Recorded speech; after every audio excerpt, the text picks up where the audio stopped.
আসসালামু আলাইকুম। এটিএন বাংলা সংবাদে সবাইকে স্বাগত জানাচ্ছি আমি চিন্তিয়া হক। উন্নত চিকিৎসার জন্য ঢাকা থেকে লন্ডনের পথে বিএনপি চেয়ারপারসন বেগম খালেদা জিয়া। তাকে বহনকারী এয়ার অ্যাম্বুলেন্সটি রাত 11:15টায় হযরত শাহজালাল বিমানবন্দর ছাড়ে। এ সময় কেন্দ্রীয় নেতারা বিমানবন্দরে তাকে বিদায়ী শুভেচ্ছা জানান। পরে বিএনপি মহাসচিব মির্জা ফখরুল ইসলাম আলমগীর বলেন, খালেদা জিয়া যেন সুস্থ হয়ে দেশে ফিরতে পারেন সেজন্য দেশবাসীর কাছে দোয়া চেয়েছেন। দোহায় যাত্রা বিরতি শেষে বিকেল বা সন্ধ্যা নাগাদ লন্ডনের হিথ্রো বিমানবন্দরে পৌঁছবেন সাবেক প্রধানমন্ত্রী। আরো জানাচ্ছেন মাজহারুল হক মুহাজির। তিনবারের সাবেক প্রধানমন্ত্রী বেগম খালেদা জিয়ার লন্ডন যাত্রাকে কেন্দ্র করে বিমানবন্দর এলাকায় দিনভর ছিল বাড়তি নিরাপত্তা। যেকোনো অনাকাঙ্ক্ষিত ঘটনা এড়াতে পুলিশ, সেনাবাহিনী থেকে শুরু করে সবাই ছিলেন প্রস্তুত। বেগম জিয়া এখন প্রবেশ করছেন এবং রাত 10টায় পৌঁছানোর কথা থাকলেও বেগম জিয়া এয়ারপোর্টে পৌঁছান 10টা 50 মিনিটে। ছোট ছেলে আরাফাত রহমান কোকোর স্ত্রী সৈয়দা সিথিকে সাথে নিয়ে বিমানবন্দরে আসেন তিনি। সাথে ছিলেন তার ব্যক্তিগত চিকিৎসক ডক্টর জাহিদ হোসেন সহ মোট 15 জন সফরসঙ্গী। এ সময় বিমানবন্দরে উপস্থিত হয়ে খালেদা জিয়াকে বিদায় জানান দলের মহাসচিব মির্জা ফখরুল ইসলাম আলমগীর সহ সিনিয়র নেতারা। রাত 11টা 46 মিনিটে লন্ডনের উদ্দেশ্যে ছেড়ে যায় বেগম জিয়াকে বহনকারী এয়ার অ্যাম্বুলেন্স।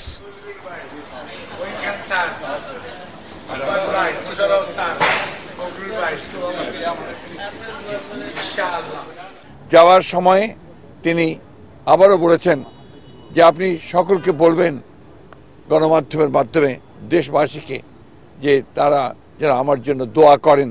আর আমিও আল্লাহ তাআলার কাছে এই দোয়া চাইছি, আল্লাহ যেন এই দেশকে, দেশবাসীকে যেন ভালো রাখেন, তাদের কল্যাণ করেন।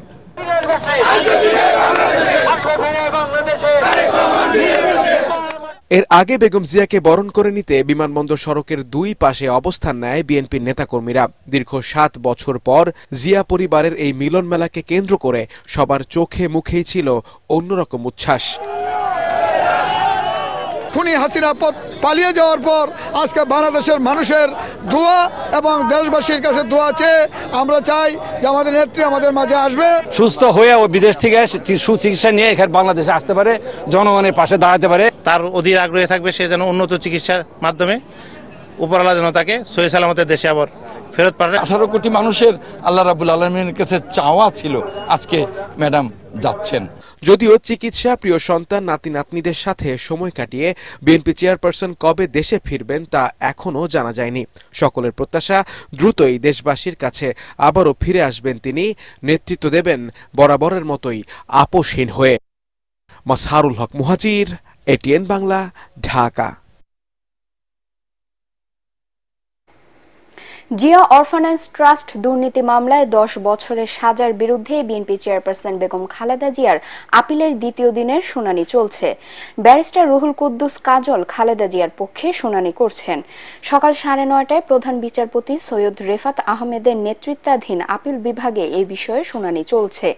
আদালতে খালেদা জিয়ার পক্ষে আছেন জ্যেষ্ঠ আইনজীবী জয়নুল আবেদিন, ব্যারিস্টার কায়সার কামাল, ব্যারিস্টার মাহবুব উদ্দিন খোকন সহ সিনিয়র আইনজীবীরা।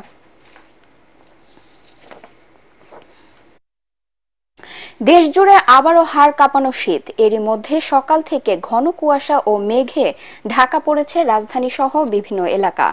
আজ সারা দেশে দিনের তাপমাত্রা 1 থেকে 2 ডিগ্রি সেলসিয়াস কমতে পারে বলে জানিয়েছে আবহাওয়া অধিদপ্তর। দেশের উত্তরাঞ্চল সহ বিভিন্ন স্থানে কাল থেকে শৈত্যপ্রবাহ শুরু হবার কথাও জানিয়েছে আবহাওয়া অফিস। পঞ্চগড়ের তেঁতুলিয়ায় তাপমাত্রা অনেক নেমে এসেছে। আগামী 1 সপ্তাহ দেশ জুড়ে শীত বাড়তে পারে ও শৈত্যপ্রবাহ চলতে পারে।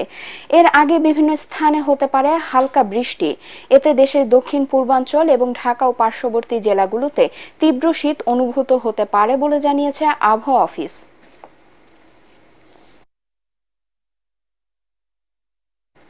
এই মুহূর্তে আগারগাঁও এলাকায় আছেন সহকর্মী মুশফিকুর রহমান। ঢাকার আবহাওয়ার সবশেষ পরিস্থিতি জানতে সরাসরি চলে যাচ্ছি তার কাছে। মুশফিক, সকাল থেকেই তো ঘন কুয়াশা, শীতের তীব্রতাও বাড়ছে, তো নগরের জনজীবনে কিরকম প্রভাব দেখছেন?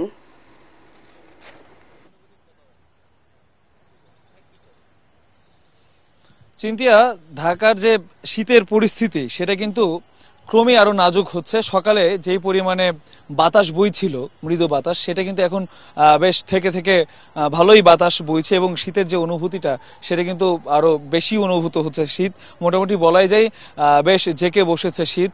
এবং জনজীবনের কথা যেটা জিজ্ঞাসা করলেন, আমরা ঢাকার বিভিন্ন এলাকায় ঘুরে দেখেছি এবং সেখানে আমরা দেখেছি যে নিম্নবিত্ত যারা আছেন, বিশেষ করে খেটে খাওয়া মানুষ যারা, রিক্সা চালক যারা আছেন, চায়ের দোকানি যারা আছেন, যারা রাস্তার পারে বিভিন্ন ধরনের ছোটখাটো ব্যবসা করে খান বা জীবিকার জন্য যাদেরকে বেরোতে হয় ঘর থেকে, তারা কিন্তু বেশ বিপাকে পড়েছে বলে আমরা দেখেছি। তাদের সাথে কথা বলেছি, তারা বলেছেন যে তীব্র শীতে তাদের প্রচন্ড কষ্ট হওয়ার পরও তাদেরকে বেরোতে হয়েছে এই জীবিকার তাগিদে বা পেটের দায়ে।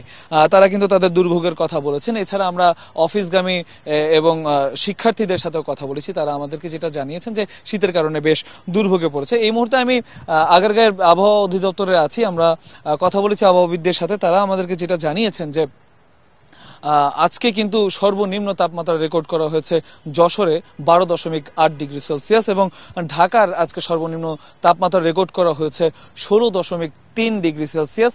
এবং তারা আমাদেরকে যেটা জানিয়েছেন যে সকাল থেকে যেহেতু সূর্যের দেখা নেই, আমরাও দেখলাম যে সকাল থেকে সূর্যের দেখা নেই, এর ফলে শীতের যে অনুভূতিটা সেটা কিন্তু একটু বেশি অনুভূত হচ্ছে শীতটা।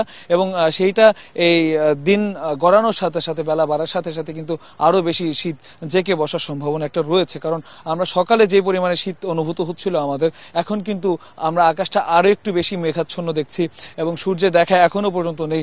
বাতাস জোরে বইতে শুরু করেছে, এর ফলে শীত কিন্তু আরো জেকে বসেছে।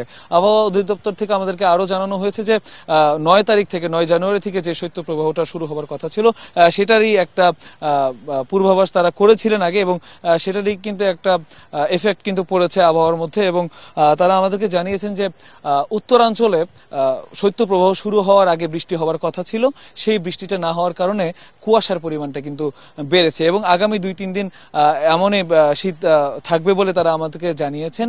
এবং পরবর্তীতে এই শীতটা আস্তে আস্তে কমে আসবে এবং সূর্যের আলো আগামী 2-3 দিন না দেখতে পারারই একটা সম্ভাবনার কথা তারা আমাদেরকে জানিয়েছেন।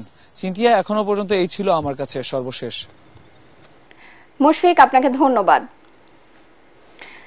এতক্ষণ রাজধানীর আবহাওয়া পরিস্থিতি জানাচ্ছিলেন সহকর্মী মুশফিকুর রহমান।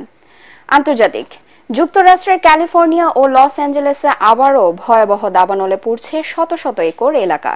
বিবিসি জানায়, স্থানীয় সময় মঙ্গলবার সকাল 10:30টার দিকে লস অ্যাঞ্জেলেসে দক্ষিণাঞ্চলে দাবানলের উৎপত্তি হয়। 80 থেকে 100 কিলোমিটার গতিবেগে বাতাসের পাশাপাশি শুকনো আবহাওয়ার কারণে মুহূর্তেই তা আশপাশের এলাকায় ছড়িয়ে পড়ে। চারপাশ ঘন ধোঁয়ায় ছেয়ে গেছে। Los Angeles county sheriff gym Macdonell জানিয়েছেন, আগুন আরো ভয়াবহ আকার ধারণ করতে পারে। এ অবস্থায় রেস্কিউ টিমকে দ্রুত ঘটনাস্থলে পৌঁছতে সড়ক থেকে গাড়িগুলো সরিয়ে নিতে বলা হয়েছে। আগুনে পুড়ে গেছে বহু বাড়ি ঘর ও গাড়ি। পরিস্থিতি বিবেচনায় 30,000-এরও বেশি মানুষকে নিরাপদ স্থানে সরিয়ে নেওয়া হচ্ছে। এছাড়া 13,000 ভবন আগুনের হুমকির মুখে রয়েছে। পরিস্থিতি বিবেচনায় জারি করা হয়েছে জরুরি অবস্থা। খেলার খবর, টাই ব্রেকারে আল হিলালকে 3-1 গোলে হারিয়ে সৌদি কিংস কাপের সেমিফাইনালে উঠেছে আল ইত্তিহাদ। কিংডম অ্যারিনায় প্রথমার্ধে কোনো দলই গোল পায়নি। দ্বিতীয়ার্ধে 63 মিনিটে ইত্তিহাদকে এগিয়ে নেন ফ্রেঞ্চ স্ট্রাইকার করিম বেনজেমা। যদিও 9 মিনিটের মধ্যে সেই গোল শোধ দেন হিলালের সালেম আল-দাসারি। খেলা গড়ায় অতিরিক্ত সময়ে, সেখানে মার্কোস লিওনার্দো হিলালকে 2-1 গোলে এগিয়ে নেন। তবে বেনজেমার দ্বিতীয় গোলে নির্ধারিত সময়ের শেষ দিকে সমতায় ফেরে আল ইত্তিহাদ। পেনাল্টিতে জয়ী দলের হয়ে গোল করেন দানিলো পেরেইরা, ফাবিনহো আর বেনজেমা। পরবর্তী সংবাদ দেখার আমন্ত্রণ জানিয়ে এখনকার মতো শেষ করছি। এটিএন বাংলা সংবাদ ইউটিউবে দেখতে ব্রাউজ করুন youtube/ATN বাংলা নিউজ। ধন্যবাদ সবাইকে।